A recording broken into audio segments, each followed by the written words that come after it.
Undefeated pro boxer Esquiva Falcao recently sparred Nate Diaz for 10 rounds and claims Nate quote-unquote looked like he was dying. Ahead of Nate's boxing match against Jake Paul on August 5th, Esquiva says that Nate is overweight and got tired quickly. He's undefeated. Brazil. His next fight?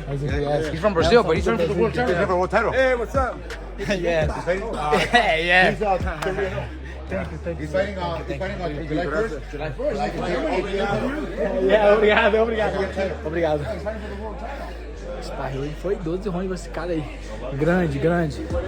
He went on to say, at first I thought he was tired, and in the end it looked like he was dying. His fighting style is crazy. You look at him and say, oh, he's tired. And then we started sparring. Coach Robert Garcia told me in the second round he's tired already. Hold back a little bit and keep the rhythm so he does at least 10 rounds. I held back but kept boxing, and we did 12 rounds. He was tired but taking punches and throwing too. He is bad. But since he's too heavy, he's overweight, probably around 220 pounds or more, and I'm the only big guy in the gym. I had to do it, but I like doing it. Jorge Masvidal reveals the biggest payday he's had in the UFC. Jorge said, I'd say right around 5 million. The UFC takes care of us to an extent with medicals, right? So if anything happens to you in the fight or in preparation for the fight, we're very well taken care of. And even after the fight, anything that happens in the gym, we're very well taken care of. But we don't have insurance outside of that like a dental plan, but anything related to fighting or training they take care of. Israel Adesanya believes there's still a chance Francis Ngannou returns to the UFC. Izzy responds to Dana White saying that Francis will never fight in the UFC again, and points out Dana also said that women would never fight in the UFC. Speaking to MMAfighting.com, Izzy said, I'm proud of him because his story is very unique. From before the UFC, he's paving his own way, signed with the PFL. The story's not over yet. I think everyone needs to chill and just watch, because again, I didn't like how ONE FC tried to come out and say, we're withdrawing from the deal, and try to save face because Francis was honest to them about what was going on. This is not a guy that just quits. He never just quits. Dana said some stuff in the past. Women will never fight in the UFC. It's on video. Look where we are now. Francis will never fight in the UFC. I think he might do what he does and come back, and they'll pay him what he deserves, what he's earned, because they f***ed him for a long time.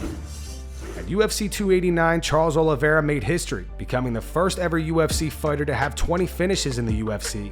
Jon Anik and Kenny Florian react to this and go over just how impressive that stat is. Kenny, Charles Oliveira, man, you know, what else can you say, man? He stopped 20 men inside that octagon.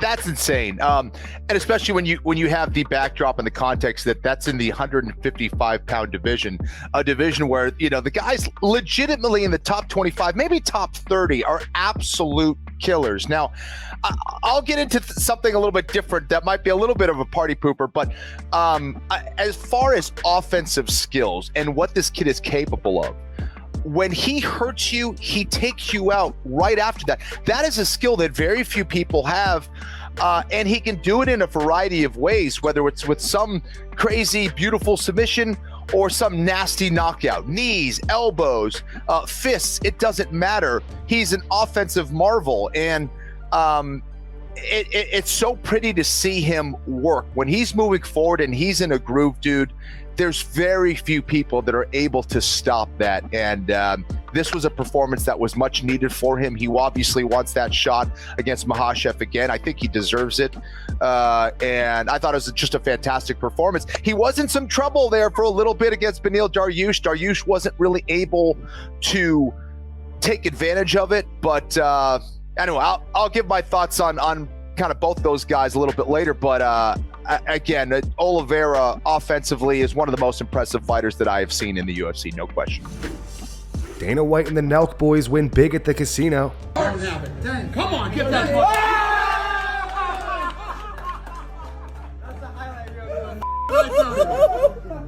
Let's go. That's crazy. At Bellator 297, Corey Anderson defeated Phil Davis via split decision. Corey reveals that during fight week he was having serious doubts about himself. Since coming off 2 losses to the champ Vadim Nemkov, Corey said he was questioning if he was washed up and was shivering from nerves. He went on to say it was huge, not just career-wise, but mental. This is one where I knew I'm better than him. I know how good I am, and I was so confident just knowing. There's nothing that this guy can do with me. But then you get to the fight, and your last fight was a loss, and you think, am I washed up? Am I done? If I lose to Phil Davis, there's no way I'm getting a title shot. He was already the champ and got beat by the champ. So fight week, the jitters really got to me. The what ifs, and I don't think I could do it. Then today it really hit me hard. I thought I had the chills or the flu all day. I was like shivering from the nervousness. So to go out there and get that win, it was a relief and took a burden off my chest and back. Prior to UFC Vegas 75 last night, Marvin Vettori was a -125 favorite leading up to the fight against Jared Cannonier. Jared Cannonier ended up winning via unanimous decision and broke a record at the same time. Jared landed the most significant strikes in middleweight history. Marvin, however, displayed some crazy toughness. He was never knocked down. And here's a photo of him with his manager Ali Abdelaziz after the fight. Here's some reactions. Robert Whittaker says, "What a main event. 2 warriors leaving it in there." He continued, "The momentum shift in this fight is giving me motion sickness." Jamal Hill tweeted, "That's a gentleman's sweep for Cannonier, 4-1. And Glover Teixeira says, "Jared Cannonier looking sharp. Great fight." The champ Israel Adesanya tweeted this. He just wrote, "Bro, ... At the post-fight press conference, Jared Cannonier says that he is willing to fight Khamzat Chimaev, but under one condition. Is that fight gives me a title shot? Possibly, yeah. You think so? I think so. I don't know. He's not even ranked in middleweight, is he? So, I mean, I know he's popular. Everybody wants to see him do his thing and stuff like that. If they called me and said, "Hey, Khamzat for a contenders match," that's a yes. So if it's not a contender fight and if it's not doesn't get you a title fight, you'd pass. I'm trying to get to the title. I'm not just fighting to entertain you people. You know what I mean? I know you guys want to see it. I know it will be a good fight. You know what I mean? If that fight gets me the title shot, yes, I'm ranked. I just beat number 3. I'm not looking back. I'm looking forward. I'm looking at the champion. So if Dana and Hunter and them say he's between you and the champion, that's something we can talk about.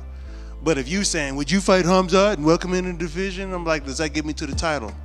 That's the question I'd have for you. And that's going to wrap it up for the news. Thanks for watching. If you enjoyed the video, be sure to subscribe to Full Mount MMA and click the bell icon to be notified when we post future ones. Here are the 3 top comments from last video. These comments are in reference to the footage of Jon Jones running into Francis Ngannou at the PFL event. The first one's from Nate Marks. It says, "You know Dana's face was beet red seeing Jon Jones wearing a PFL shirt."